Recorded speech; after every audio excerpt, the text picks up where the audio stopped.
The World Tomorrow. The Worldwide Church of God presents The World Tomorrow with Herbert W. Armstrong.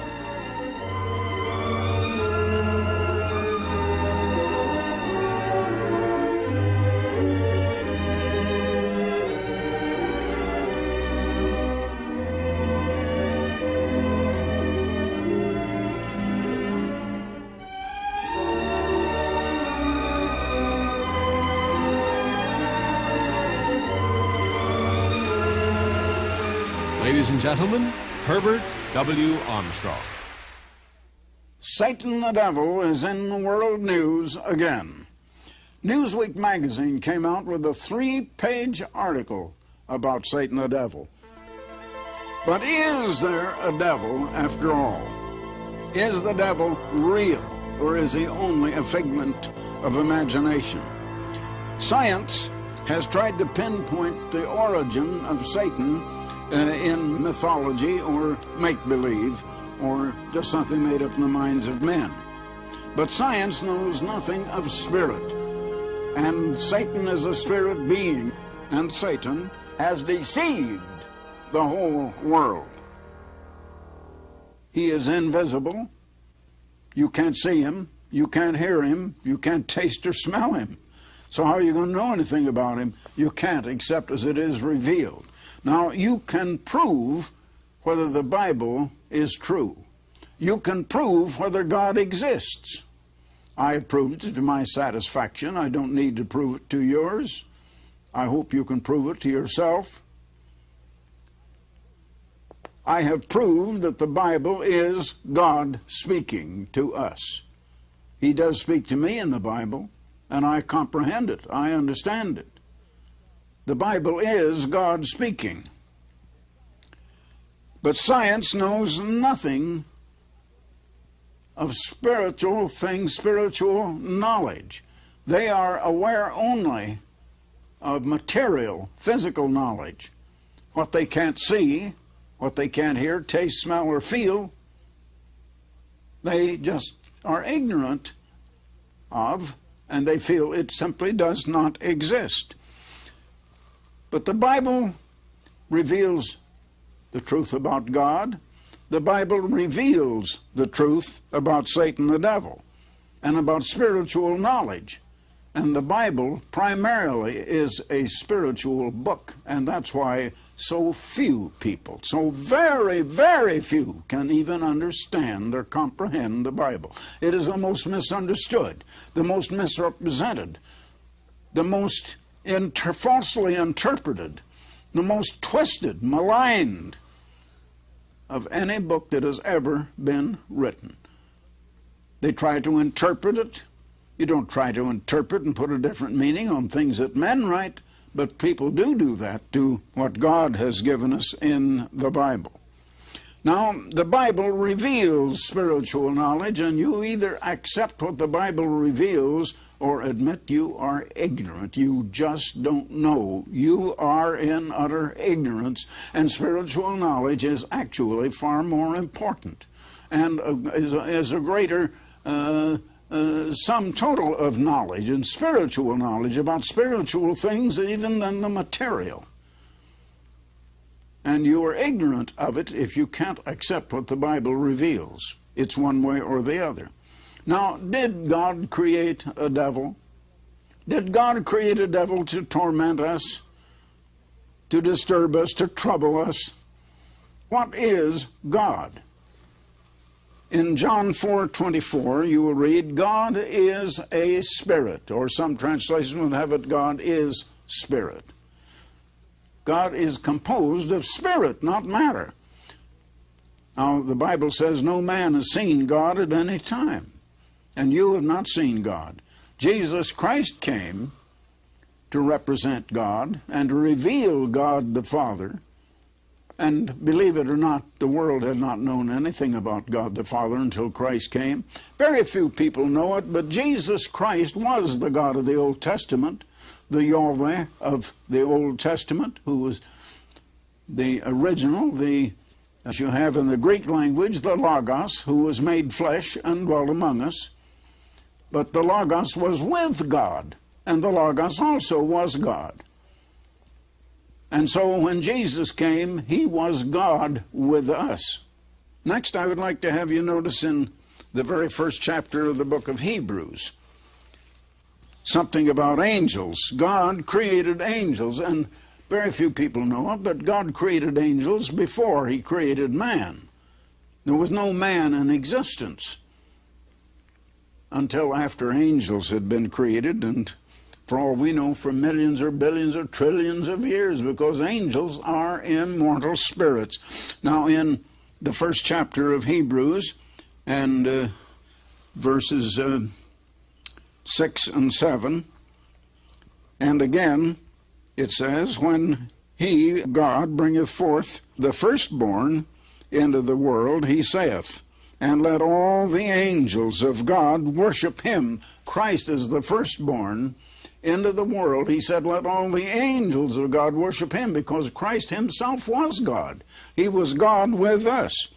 And the 7th verse, and of the angels he saith, who maketh his angels spirit. So angels are composed of spirit. They're not composed of matter. You cannot see angels. Now, we speak of the holy angels as being holy and righteous and perfect like God.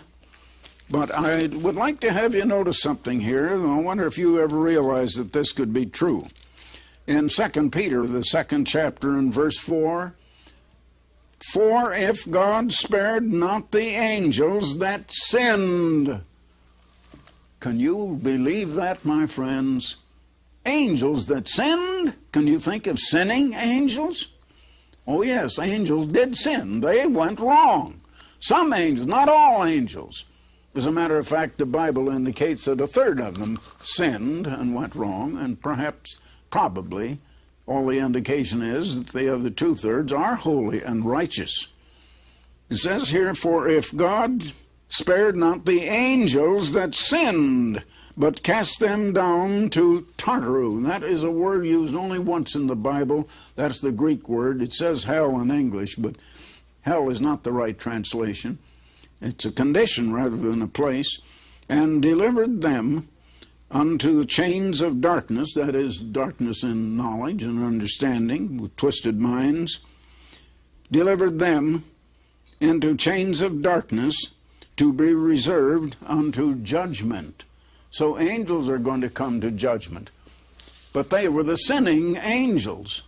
Again, you read in the Bible, in the New Testament, that Christians are ultimately to judge angels even, because we are to become of a higher rank than even angels, although angels now are of a much higher rank than human beings, have much greater minds than human beings. They are spirit beings, and they are composed of spirit.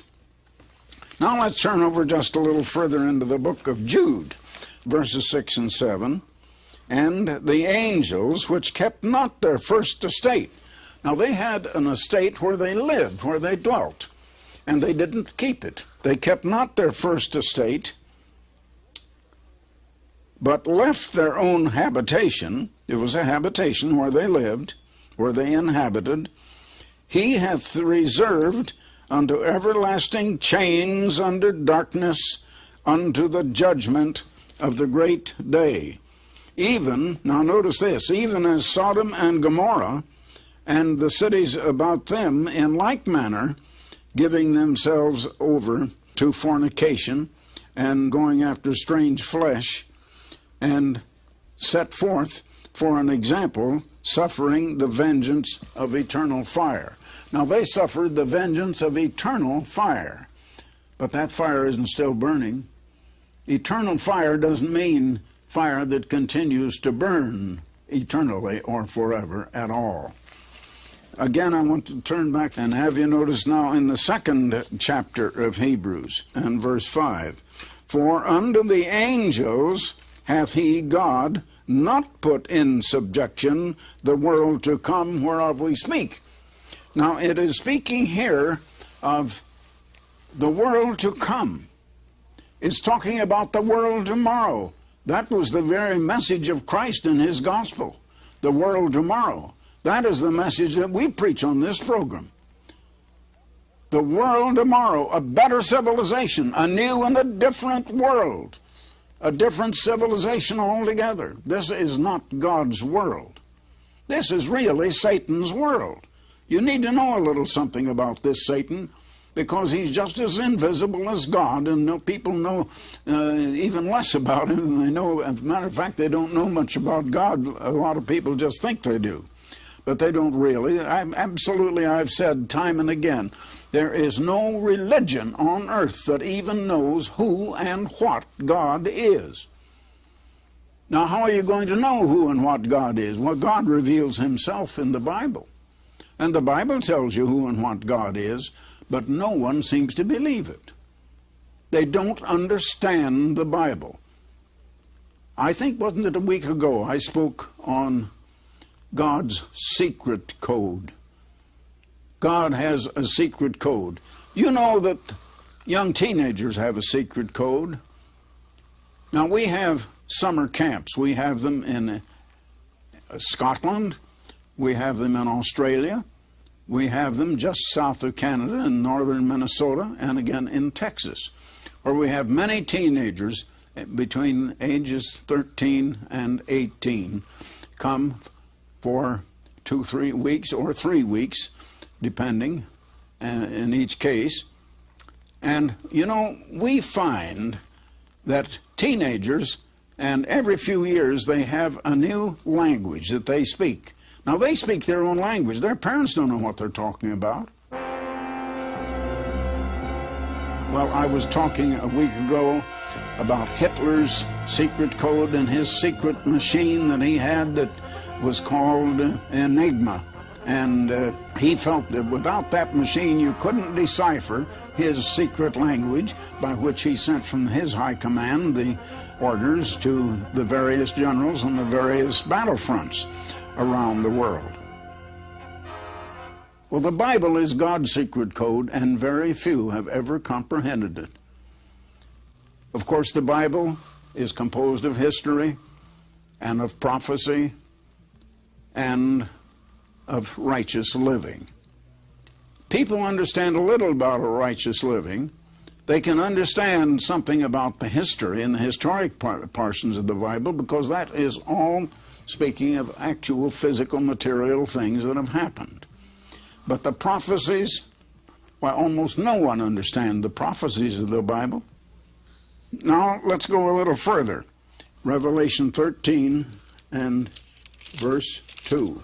And the beast which I saw, which the Apostle John saw in a vision, revealing in symbol things that were going to happen on earth later, and the beast which I saw was like unto a leopard, and his feet were as the feet of a bear, and his mouth as the mouth of a lion, and the dragon gave him his power and his seat and great authority. Now, I have shown you that this beast clearly represented a government on earth. It was a succession of Gentile world governments, starting with the old Chaldean empire known as Babylon, 600 years before Christ, and coming down to our present time. Now, it says here that the dragon gave him his seat and his power and great authority. Now, who then is the dragon? Well, we turn back just a page or two to the 12th chapter of Revelation. And there was war in heaven, Michael and his angels. Michael was a super archangel, a cherub. And only 3 are mentioned in the Bible. This cherub and his angels fought against the dragon. And the dragon fought and his angels, and prevailed not, neither was their place found any more in heaven.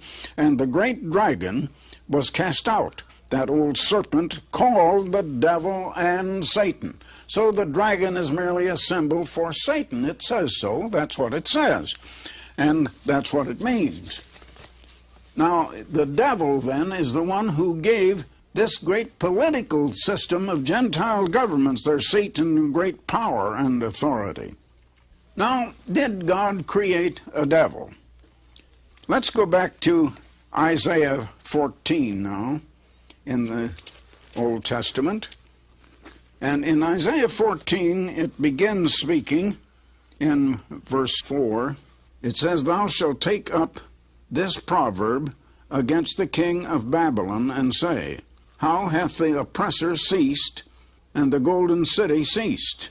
Now that is speaking of a personage yet to come in the very next few years, ruling over Europe, probably Eastern Europe as well as Western Europe.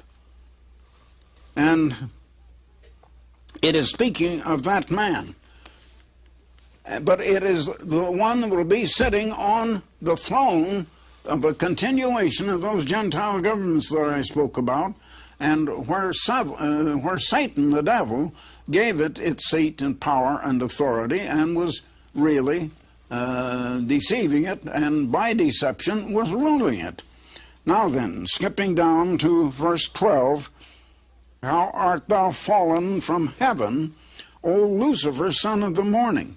Now, Lucifer is a Hebrew word, it's a name, and it means shining star of the dawn.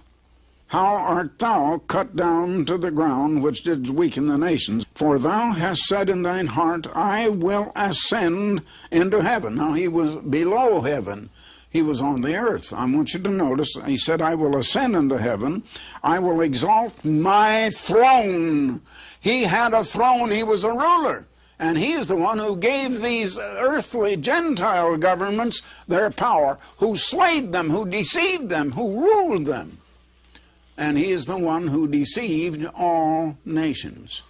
He was ruling over these Gentile nations, the ancient Chaldean Empire, the Persian Empire, the Greco-Macedonian Empire, then the Roman Empire, and in the Middle Ages the Holy Roman Empire. And it is now, believe it or not, it is forming for a resurrection in Europe right now. And you're going to be astounded when it soon comes, as it soon will. I can't tell you whether it'll be later this year, whether it'll be next year, whether it'll be 5 years from now, but it's coming very soon. "I will ascend above the heights of the clouds." So he was under the clouds. He was here on earth. He had a throne. That throne was on the earth. He was a great ruler, and invisibly he was ruling over the nations of the earth. He says, "I will ascend above the clouds. I will be like the Most High." Or a better translation is, "I'll become the Most High." He wanted to even be God over everything. But let's go next to the 28th chapter of Ezekiel, and here is a prophecy of the Prince of Tyre. You start in the first verse, "The word of the Eternal came unto me, saying, Son of man, say unto the Prince of Tyre." The people of Tyre have moved from there. They're in another place, and it's exactly where this same head of the coming United States of Europe, or Roman Empire, is going to be sitting. Notice what it says of him. "Thou sealest up the sum, full of wisdom and perfect in beauty." God can't say that of any human. Whoever this is talking about is the one who was ruling over the Prince of Tyre. This is the King of Tyre. It says here, "Son of man, take up a lamentation against the King of Tyre." The Prince of Tyre is the human man that will be sitting on an earthly throne. But here is the King of Tyre, which represented Satan the devil. "Thou sealest up the sum, full of wisdom, perfect in beauty. Thou hast been in Eden, the garden of God." He was there clear back in Eden, the time of Adam. In verse 14, "Thou art the anointed cherub that covereth." He was an anointed cherub. His wings had covered the very throne of God. You read in the 25th chapter of Exodus. And there were two cherubs, or archangels, one on each side of the throne, whose wings covered the very throne of God.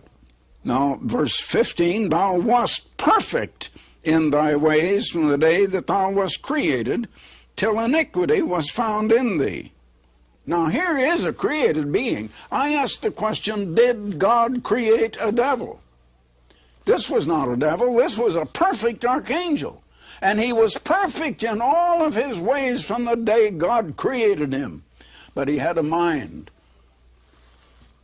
And he had the right of choice, freedom of choice. He had a mind that could think, that could reason. and that could have attitudes, either attitudes of love and cooperation and of giving and helping and sharing, or he could have attitudes of jealousy and envy and of competition, of strife. And it shows that he had that kind of an attitude, competition and strife. He was jealous. God had put him on this earth. He knew of the greater planets in all of the heavens. Finally, in verse 17, it says, "Thine heart was lifted up because of thy beauty, and thou hast corrupted thy wisdom by reason of thy brightness." And so he was going to be cast back down to earth, just as he was after he ascended up to heaven to try to conquer God. And of course there's a battle up in heaven, and apparently he ascended up to heaven once before even man was ever created, and he's going to ascend up there again. Let's get back to our time today, and notice in 2 Corinthians chapter 4 and verse 3, "But if our gospel be hid," and the gospel is hid, people don't understand it. The true gospel of Christ is not being preached today. You hear it every Sunday. Your television is full of religious programs. They preach a gospel. It's man's gospel about Christ, not the gospel that Jesus brought. "But if our gospel be hid, it is hid from them that are lost, in whom the God of this world," meaning Satan, "hath blinded the minds of them which believe not, lest the light of the glorious gospel of Christ," not about Christ, but the gospel of Christ, who is the image of God, "should shine unto them." A great light coming suddenly when you've been in darkness for a long time will practically blind you for a while. And the light of God's truth does seem to blind people, and they can't seem to accept it. Now in Ephesians, the 2nd chapter, and the first 2 verses, where it says, "And you," that is the people in the church, the Christians, converted people in the church at Ephesus, "and you hath he quickened," that is, made alive, not immortal, but spiritually alive, "who were dead in trespasses and sins, wherein in time past you walked according to the course of this world." What is the course of this world? They were all in it before they were converted. The course of this world, "according to the prince of the power of the air, the spirit," Satan the devil is a spirit, "the spirit that now worketh in the children of disobedience." He is working in people. And Satan has deceived all nations, all people, and all religions, believe it or not. That's a hard thing to believe. Someday the world is going to wake up to the truth, and it's going to be absolutely dumbfounded and astounded when it sees the truth, because it has been deceived. You have been deceived. I was deceived until God opened my eyes and made me willing to accept the truth. Some people hear the truth, but they're not willing to accept it. I want you to notice the 6th chapter of Ephesians and verses 11 and 12. "Put on the whole armor of God." This is a message to real Christians who really are converted, who have repented, and who have believed Christ and believed what he said in his message. "Put on the whole armor of God, that you may be able to stand against the wiles of Satan the devil. For we wrestle not against flesh and blood." That is, our problems and our troubles and our controversies are not with other human beings as we think, but against principalities, against powers, against the rulers of the darkness of this world, against spiritual wickedness or wicked spirits in high places. Wicked spirits in high places that are really ruling the world, Satan and his demons. And the world doesn't know it because it can't see them, it can't hear them.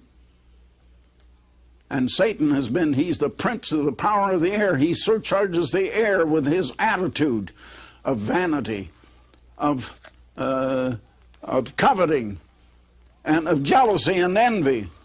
of competition and strife, of wanting to destroy, of wanting to take away from others, that leads to controversy and to war and to death and to every wrong thing, every ill, every evil that is besetting this world today. My friends, you need to know something about the devil instead of just forgetting it and just saying, well, I don't know anything about him. I have a booklet about him. It's just coming off the press now. Did God create a devil?